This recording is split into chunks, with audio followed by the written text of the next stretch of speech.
to Meeples on Meeples Product Spotlight. Today we're going to be reviewing some terrain by aPlace2Play toys, and basically what they've done is they've created, they've laser cut these hexagons in a variety of different, like first we just have the sand and grass here, but it's for miniatures games. If you want to build a map, but you don't have space to store tons of huge boards and terrain, they've given you the option of building your own. So we have the sand and grass tiles here. I know it doesn't quite match the edging. The edging that they sent us is just grass, so there's that option. I believe there's just sand, there's snow, which I think I really want to get for Frostgrave. They make space if you're into space battles, you can use it for X-Wing, etc. And they also make sea, because there's a lot of naval ship games that have come out. Like I said, they do have some water tiles too for the terrain development and terrain mapping. Now, the way it works is you can buy them in the single hexes, and to fill in spaces or build your whole map out of them if you want, but it's going to be a little time consuming, and they just all fit together like puzzle pieces, as simple as that. They also sell larger pieces. I'm going to take a chunk out of this map here that I've started that can fill bigger spaces, and you can get it that way without seeing the hexagons. So if you're playing a game that isn't space-based for movement, you can get them like this, so you don't see so many lines. Mm-hmm.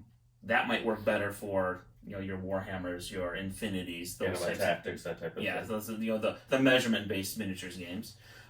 Or you can use the hex base for. I mean, heck, you could use this for board games. I think Memoir 44 tiles are hexes are pretty close to that size, and you can make it with just much nicer artwork than you're usually used to seeing. Not that this is as beautiful as the old Heroescape, but are these hexes Heroescape size, or are they a little larger than that? Don't feel like digging all that stuff out right now, but they're pretty close. I was going to say, they look pretty close, so that if you wanted to create new terrain based on utilizing the newer Magic the Gathering pieces, that you could possibly utilize this in its place. It'd be nicer than those boards yes. as well.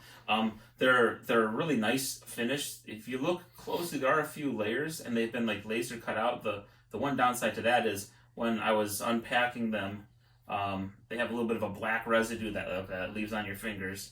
You might want to wipe the edges down a little bit. They also sell the edge pieces so that you don't have a jagged board. You can have a smooth board if you're playing a board game, or I want a map that has smooth edges, which I've demonstrated by filling in the gaps here. And they've also just started, they finished the Kickstarter recently, but they have hills now.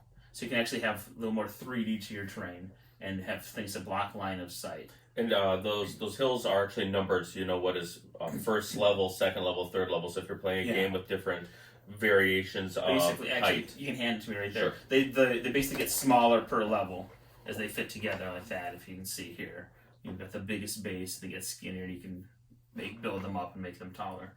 It's really kind of ingenious, and it can work for any miniatures game or hex-based board game, or even the little chit war games. I'm not into that, but I know a lot of those are based on hexagons that you could use for those. They're pretty durable, and the best part is they're very inexpensive. A set that comes packaged like this has 35 hexagons, and it's like $12, I believe, on their website.